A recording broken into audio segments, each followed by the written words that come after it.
On today's show, the Rockets get punked by the Spurs in their first in-season tournament game. We're going to break it all down for you right here at Locked On Rockets. This is Mission Control, Houston. Ignition sequence start. 6, 5, 4, 3, 2, 1.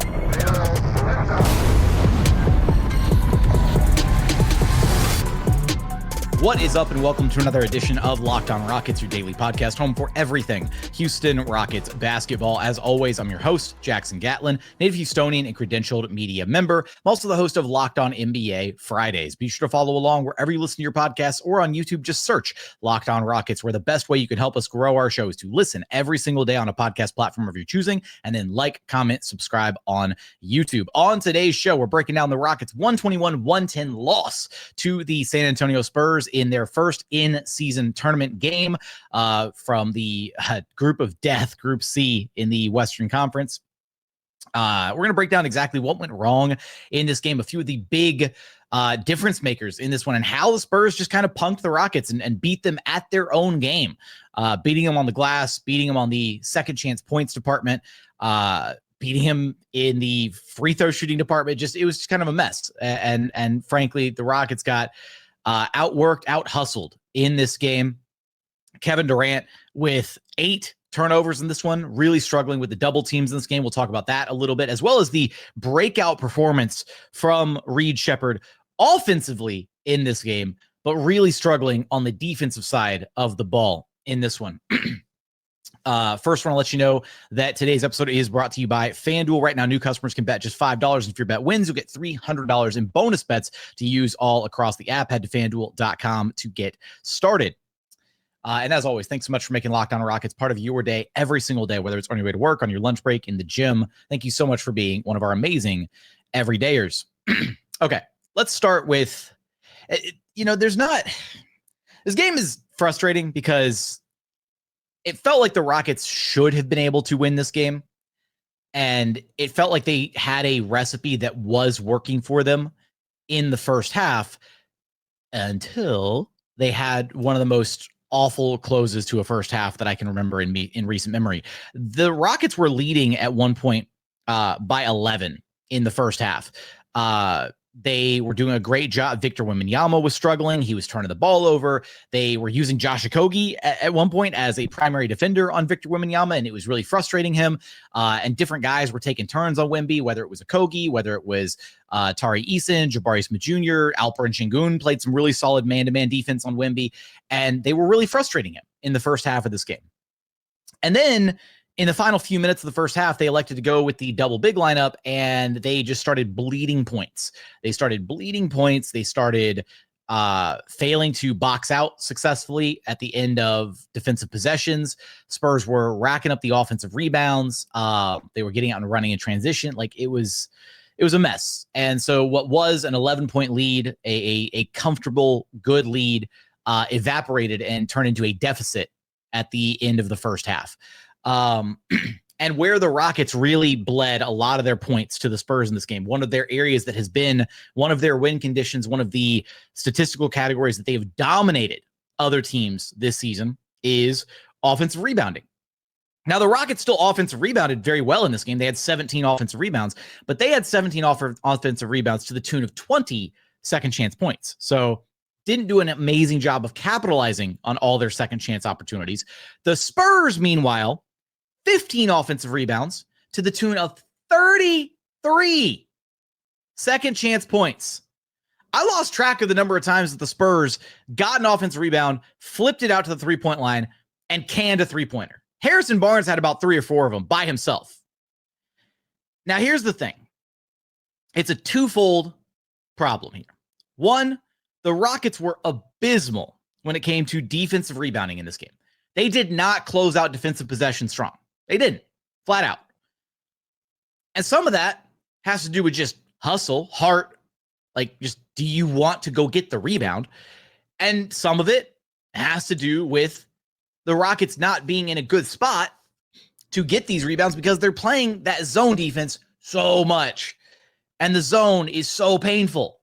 It has not been good to the Rockets this year. And there is an over-reliance on the zone, in part because of Sheppard, And we'll talk about Reed a little bit later on in our third segment. But here's what happens, right? Rockets play zone defense. When you're playing zone defense, you're in charge of an area on the floor. Therefore, you're not directly on, you're not playing man, you don't have a body right next door, so you have to find a body. And what the Spurs were, credit where credit is due, the Spurs were amazing about this in the game. They outworked and out-hustled the Rockets on the glass. They were constantly crashing in and finding those seams within the zone defense to just send 2-3 bodies flying in and attacking the offensive glass. Keldon Johnson, who's all of 6'4", built like a tank, but all of 6'4", 6'5", played like the biggest dude on the floor in this game. With all the Rockets size, all their, double big and jumbo lineups and everything, Keldon Johnson was in the paint, racking up offensive rebounds like it was nobody's business. 5 offensive rebounds for him in this game, and every other Spur that played in this game, except for Lindy Waters III, had at least 1 offensive rebound. You go down the list, the starting lineup: Barnes, 1, Champagnie, 1, Wembanyama, 1, Vassell, Castle each had 2. And again, Keldon Johnson 5, and then everybody on the bench except for Lindy Waters had at least 1. They kept so many possessions alive. And so that was part 1 of the issue, is Rockets were playing a lot of zone defense. And even when they weren't playing zone, there were still moments where they failed to secure the defensive rebound. So that was issue number 1. And then issue number 2 was failing to locate the shooters on the 3-point line after said offensive rebound. Now, that's part of that one's a little bit more understandable, because when you give up an offensive rebound, the easiest thing to do, you get the rebound and then you flip it out to a wide open shooter. And then credit to the Spurs, who shot the lights out of the ball at the 3-point line, 18 of 45, 40% from 3. Rockets shot 48% from 3, but they did it on low volume. Only 27 threes attempted, only 13 made. And that's an issue that we're going to have to talk about in another episode, because Rockets are shooting the lights out of the ball, yes, but they're just not getting enough threes up. And so that was, that really was ultimately where they lost the game. You can look at other areas of this game. You can look at the free throw shooting discrepancy, which the Spurs were +4 at the free throw line, 23 of 25 compared to just 19 of 21 for the Rockets. So they were +4 there, sure. And then you can even go to the turnovers, which we're going to talk about the turnovers here in just a moment. And Kevin Durant leading the way with 8 turnovers for the Rockets, how ugly that looked. But the discrepancies there weren't as egregious. 24 Rockets turnovers to the tune of 33 Spurs points. Yes, like the turnovers need to be cleaned up, but the Rockets also turned the Spurs over 21 times and scored 29 points off of those. So San Antonio was still a +4 in the points off turnovers department. So +4 in free throw shooting, +4 in points off turnovers. But where they really absolutely killed the Rockets was points off second chance opportunities, +13 in that department. And that's an area where the Rockets have been dominating teams on the offensive glass and getting those second and third chance opportunities. So when you lose all 3 of those areas, it's going to be really hard to win a game, right? The Rockets just got beaten by the Spurs at their own game. And a big part of it felt like it was the zone defense that had guys out of position, that guys were not able to locate a body to box out and secure those defensive rebounds. But the Spurs were just the younger, hungrier team. They were on their home turf. They defended home court. They wanted it more than the Rockets did. The Rockets have the size and the length and the physicality to be a better rebounding team. Then they are often the better rebounding team on a night-to-night basis. They didn't want it this game. They didn't try hard enough this game. And you look up and down the lineup, Kevin Durant, 1 defensive rebound, that's trash. That's abysmal. Josh Okogie, 1 defensive rebound, that's bad. Jabari, Sengun, 6 apiece, should have been better. Like 6 offensive rebounds, 6 defensive rebounds apiece. They led the way, but they still could have been more active on the boards. Thompson with just 4 defensive rebounds, should have had more. Tari Eason with just 1 defensive rebound, not good enough. Clint Capela, 0 defensive rebounds, not enough. Not enough of an impact on the glass. So that's how the Rockets lost this game. Like, the turnovers were an issue. We'll talk about those. The free throw shooting, the lack of ability to get to the free throw line in this game, and sending the Spurs to the free throw line in this game was an issue, yes. But the biggest issue, bar none, was the lack of rebounding, the lack of ability to close out quality possessions, and giving the Spurs way too many opportunities that they absolutely capitalized on at the end of the day, those second and third chance opportunities. So that's what killed the Rockets in this game. That's a big part of what led to this 11-point loss, 121-110. But other areas that still needed to be cleaned up in this game that we're going to talk about coming up here in just a moment. The turnovers. This is where you're missing, not having a point guard. You're missing Fred VanVleet sorely. The Spurs ball pressure really got to the Rockets this game, and it really bothered Kevin Durant, who turned the ball over 8 times in this game. We're going to talk about that coming up here in just one moment.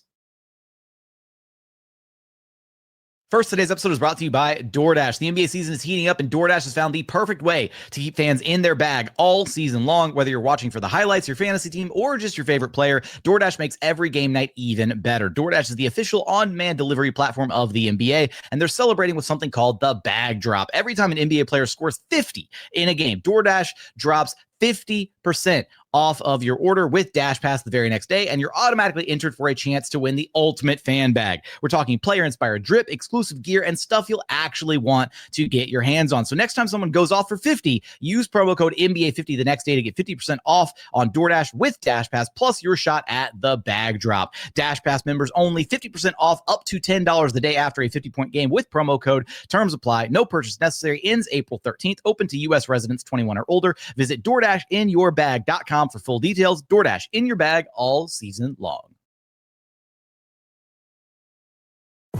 And continuing on here at Locked On Rockets, your daily podcast home for everything Houston Rockets basketball.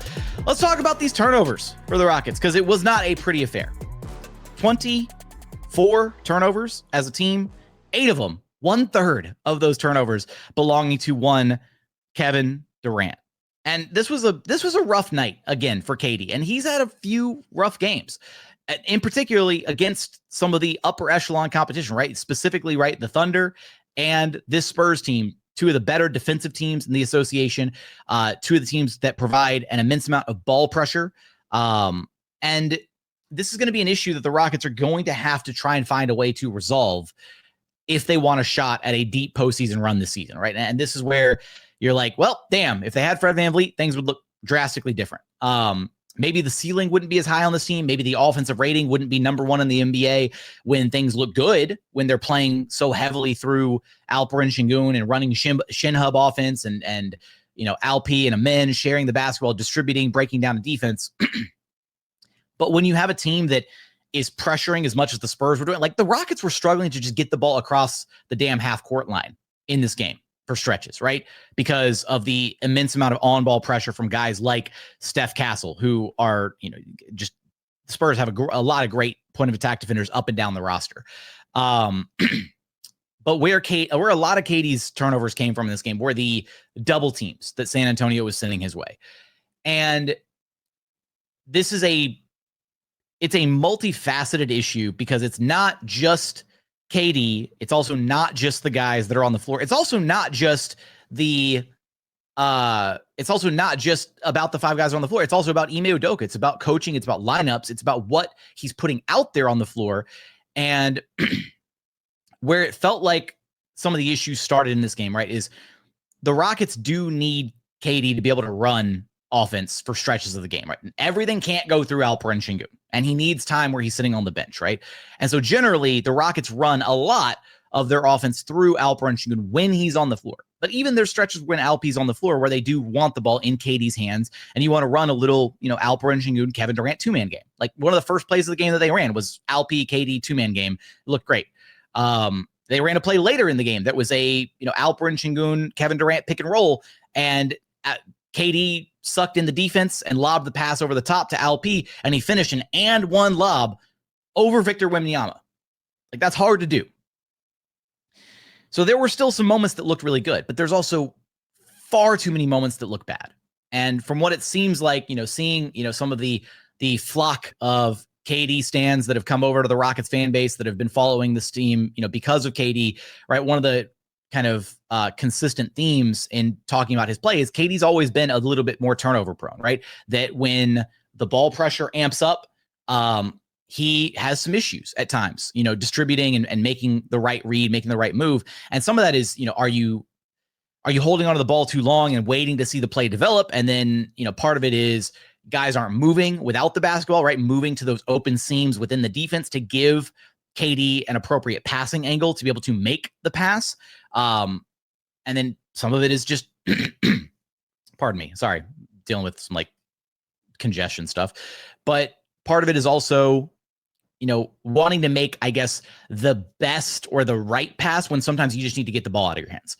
And we're talking, KD getting double teamed 30 feet away from the basket and, not being able to make the right pass because guys are literally just standing around and they don't know what to do because they've never played with a player of Kevin Durant's level that is being double teamed as aggressively as he is in so many places on the floor. Because while the Rockets have played with Alperen Sengun in the past couple of years, right? Alp commands double teams, but not nearly at the level that KD does, right? Alp doesn't command double teams from 30 feet away from the basket beyond the 3-point line. And this is a new dynamic that the Rockets are having to learn how to adjust to, how to react to.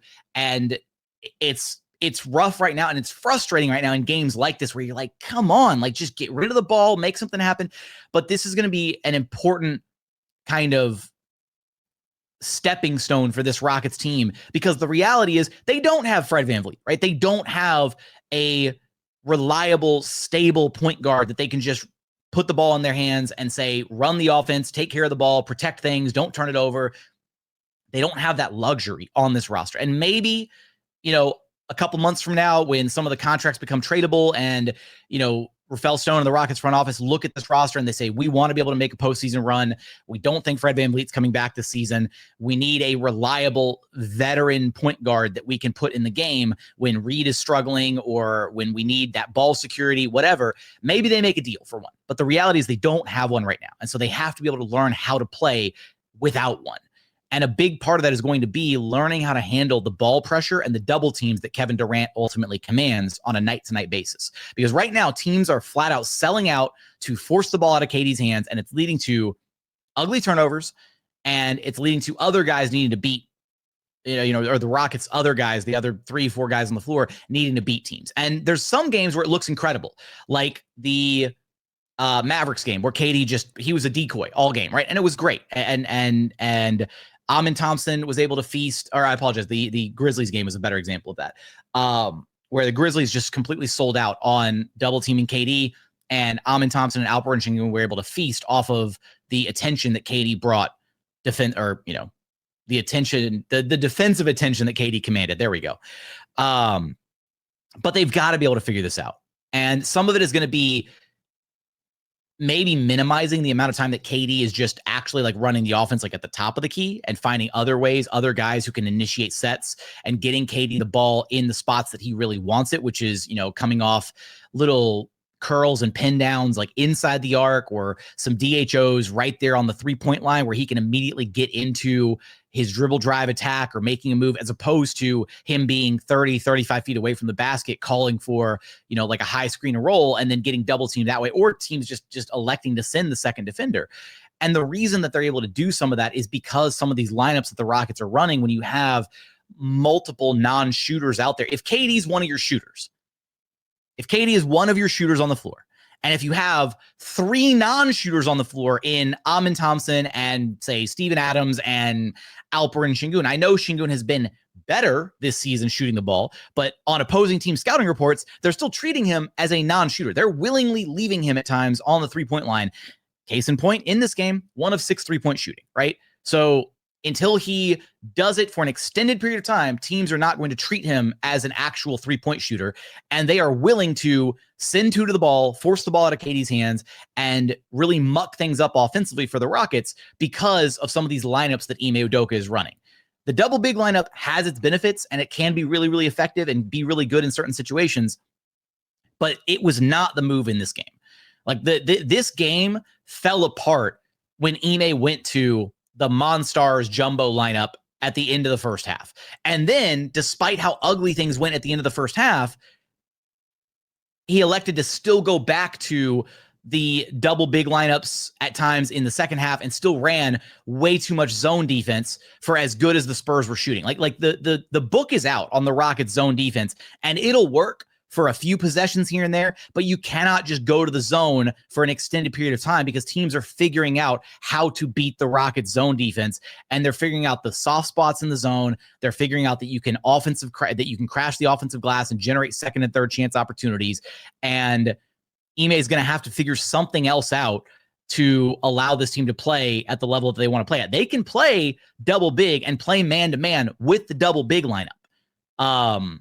And that's something that I feel like he did for a bit against the Grizzlies, and we haven't seen him do, or we should have seen him do more of against the Spurs in this one in particular. But the turnovers need to be cleaned up. And Kevin Durant took accountability for it after the game, that he needs to be better. He needs to make better reads. But it's a team thing. It's not just Kevin Durant's fault. It's not just the fault of the other guys.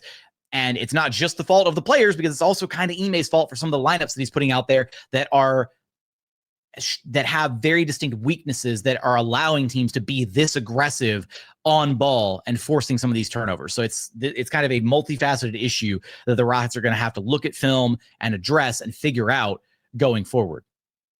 Coming up, final thoughts from this game, but final big topic that I want to get to from this one is the breakout offensive performance of one Reed Sheppard, but the duality of Reed Sheppard and the fact that he was awesome offensively continues to struggle on the defensive side of the ball. We're going to talk about that in just one moment.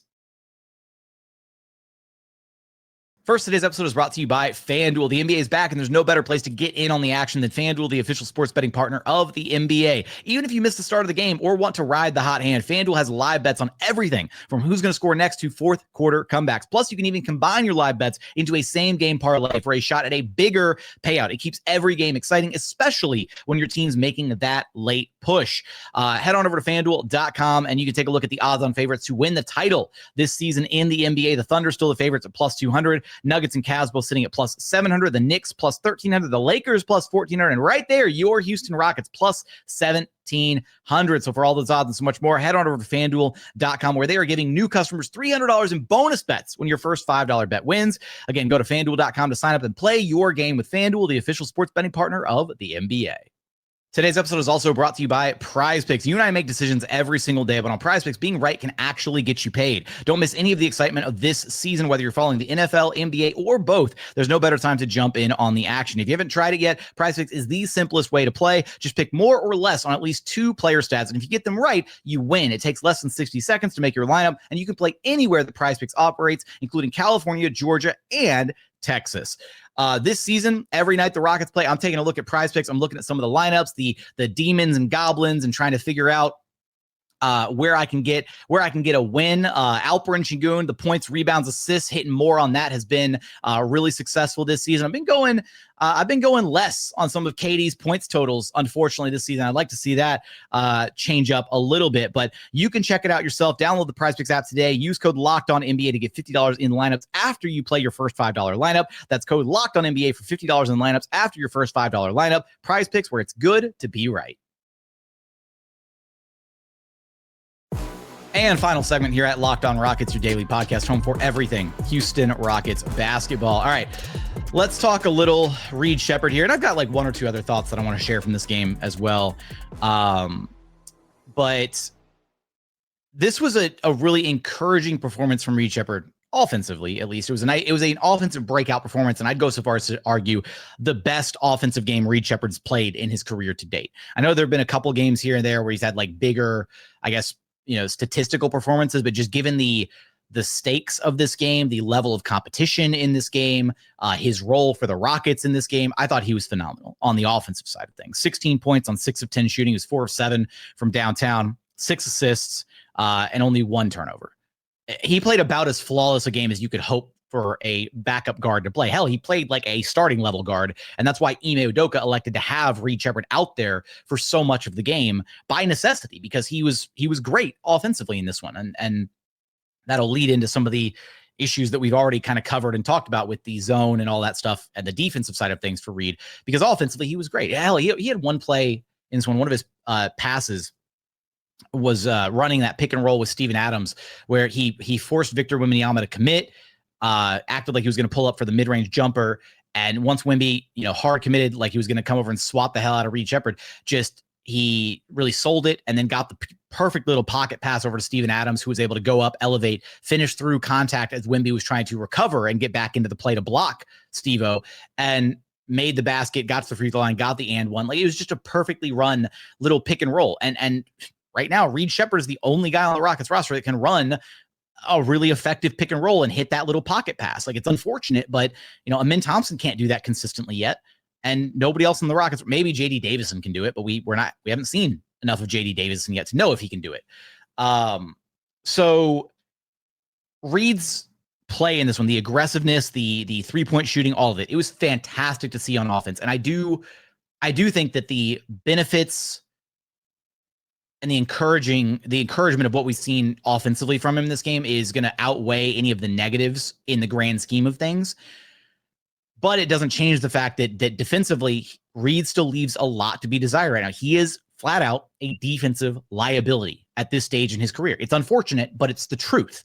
You want to know why the Rockets run so much zone defense? They run zone defense to protect Reed Sheppard when he's on the floor, unfortunately, right? The other four guys can play man-to-man. They can play man-to-man with the double big lineups. They can play man-to-man with the super jumbo-sized lineup that they put out there, the Monstars Rockets lineup. They play zone defense to protect Reed Sheppard at this point. They use it, I guess, like retroactively, instead of using it as a weapon, instead of using it to enforce their will on other teams, they're using it to protect one of their weak links defensively, unfortunately. And shout out to good friend of the program, Rahat, Red94 on Twitter, who I thought summed it up very eloquently. And I'm just going to read this verbatim because I think this sums up my feelings as well on the Reed Sheppard kind of civil war that's being experienced by Rockets fans right now, because it's fine to talk about the successes of Reed as well as the struggles of Reed without being completely out on him as a player. And here's what Rahat had to say, and I think it was beautifully worded. I think there's a big difference between the question of will this guy eventually be a good player and worth the third pick we took him with versus is this guy good enough for us to win a championship this year as the top point guard. Number two is an impossibly high bar for a rookie at the toughest position in the sport. Can't think of too many guys that have done it. Magic Johnson, Tony Parker, you get the picture. So even if Rafael Stone determines he needs help, I don't think that means he'll just throw in the towel on Reed unless it's some kind of star point guard acquisition where Reed's trade value is truly needed. And I don't see anyone out there who is available and also a good fit. If they made a deal, I think it would be for some vet and with other assets while allowing Reed to continue to grow on what would have been his normal timeline. And I think that's the important distinction here is Reed's normal timeline would have been 12 to 20 minutes a night backing up Fred VanVleet. Some games where he's playing out of his mind, he would have gotten more minutes. Other games where if it was a bad matchup or if he was struggling, he wouldn't have played as much, right? If at all. And that would have been the luxury of having Fred VanVleet and being able to get Reed those important backup point guard reps where he would have had games that would have looked like this, where maybe he would have left a little bit to be desired defensively, but still would have been an awesome addition on the offensive end, would have racked up points and assists and looked great. Been given some of those reps defensively to have film to go back and look at and say, hey, you need to improve here. You need to get better at this, yada, yada, yada.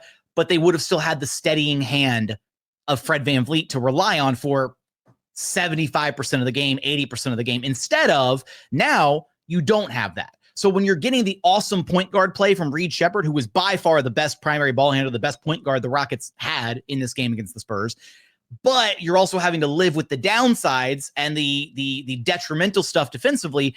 There's just no perfect solution, unfortunately, for the Rockets right now. And so I think that it's far too early on, again, for a guy that's literally still by if you just go by games played, Reed Sheppard is very much still a rookie. And so you can't be out on him after, as a rookie, you need to give the kid time to grow and develop and get settled in, period. Like, the Rockets are not going to be out on Reed. And the flashes that we've seen so far in his very, very young career are very encouraging.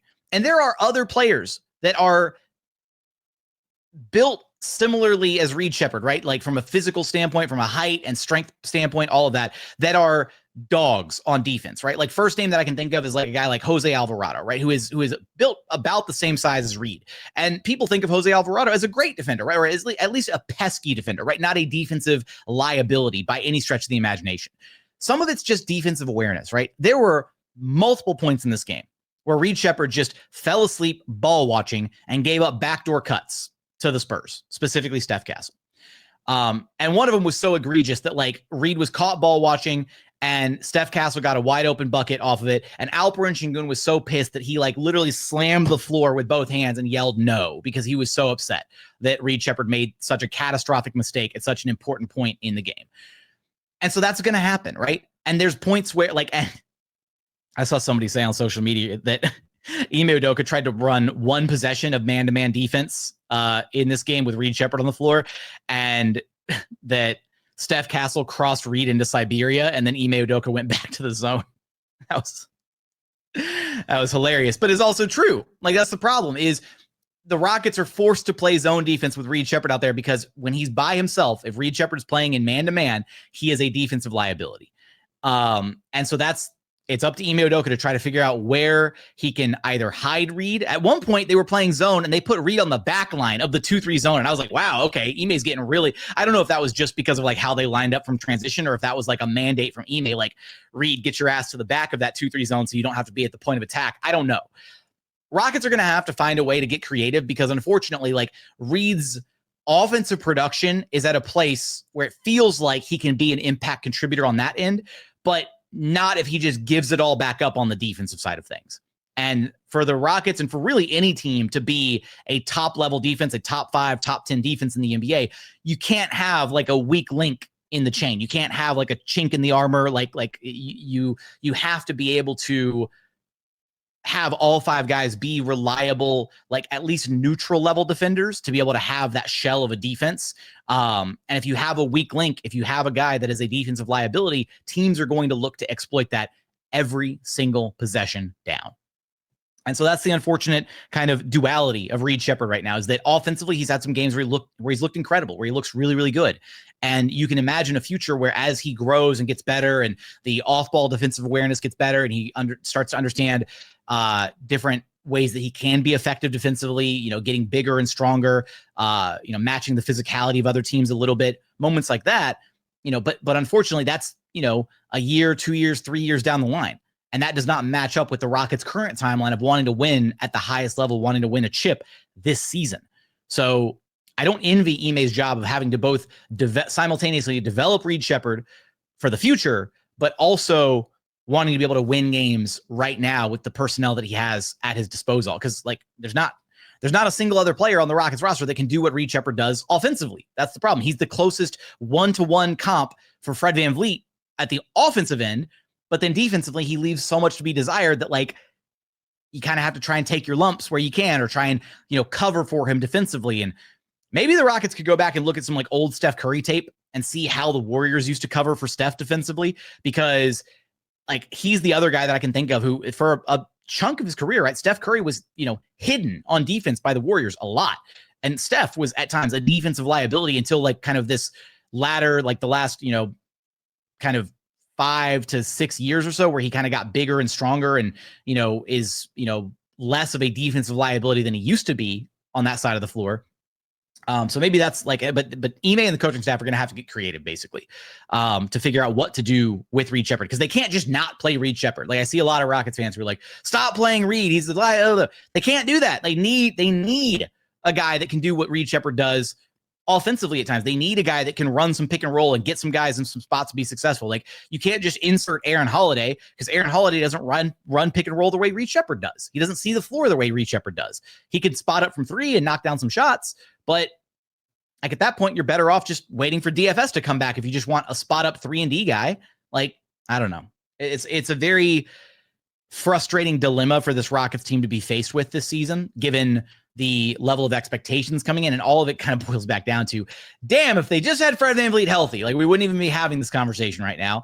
Because teams that are aggressive, like the Thunder, like the Spurs, that high level ball pressure, all of that, that's where you're severely missing Fred VanVleet, a guy who is adept at taking care of the basketball, getting guys in spots to be successful. You wouldn't have these 6, 7, 8 turnover performances from Kevin Durant, because Kevin Durant wouldn't be required to handle the basketball as much. he'd just be a play finisher. He'd be coming off screens and getting, taking 1 to 2 dribble pull-ups and, attacking downhill and all that kind of, he'd post up and immediately get rid of the ball, when the double team comes from the baseline or something like that, instead of the mess that we're kind of seeing right now. But it's still incredibly early. And I do think in the grand scheme of things, the film from this game and also the Thunder game, the first game of the season, will be good for the Rockets to be able to look back on and figure out where they need to improve on. And now that they have a couple of these games on tape, they can start to see, hey, this is how we need to operate when these aggressive double teams come. And that's ultimately going to be up to Kevin Durant and, to a lesser degree, Alperen Sengun to figure out how to beat those double teams and put the Rockets in possession or in positions to be successful using their own gravity. Last note that I actually have from this one, Alperen Sengun, solid game, 25 points, 9 rebounds, 8 assists, had a steal, had a block, only a few turnovers, 10 of 22 shooting though, 1 of 6 from downtown. My biggest gripe with Alp in this game is he's falling in love with the 3 ball too much. Like 6 threes for Alp on a night where he's shooting, 1 for 6. Not a great look. And especially because there were stretches where when the Spurs didn't have Victor Wembanyama out there, first off, Alp put stuffed Wemby into a locker multiple times in the first half of this game. And the Spurs made a pretty significant adjustment of just not guarding Alp with Wemby.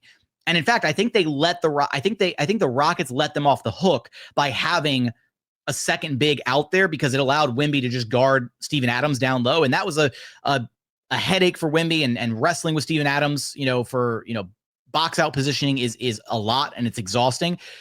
But what it allowed Wemby to do was to play off ball and be that weak side shot blocking presence, so that whenever Sengun did start to make his move on a smaller player or a different player, Wemby was there lurking, ready to jump over and block Sengun at the last second. Whereas when Wemby was the primary on Sengun, Sengun knew where Wemby was able to just back him all the way under the rim multiple times and then finish over the top of him using his strength and physicality to his advantage. And there were a few stretches in this game where Wemby was not on the floor and Alp was out there, and Alp was settling for threes or midi pull-ups or fadeaways and just completely letting the defense off the hook. Alperen Sengun is too talented and too aggressive and too physical of a player to let 6'8", Harrison Barnes off the hook with a fadeaway jump shot. Like, in the moments where Wemby was not out there, Alperen Sengun needed to put his head down and get all the way to the cup and be aggressive and draw free throws and try and finish at the rim. I understand the hesitation to attack the basket when Wemby's out there because it's terrifying. It's Wemby.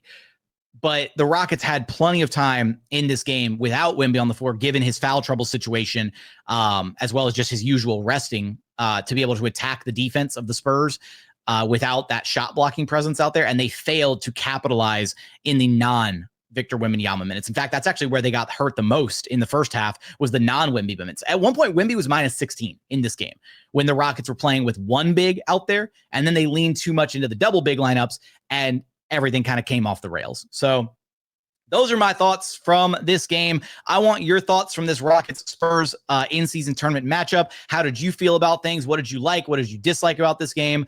Give me all your thoughts in the YouTube comments. But as always, thank you so much for checking out the show. Remember, the best way to help us grow the show is to listen every single day on a podcast platform of your choosing, and then like, comment, subscribe on YouTube. But as always, thank you so much for watching. Thank you so much for listening. And we look forward to having you back right here at Locked On Rockets, your daily podcast home for everything Houston Rockets basketball.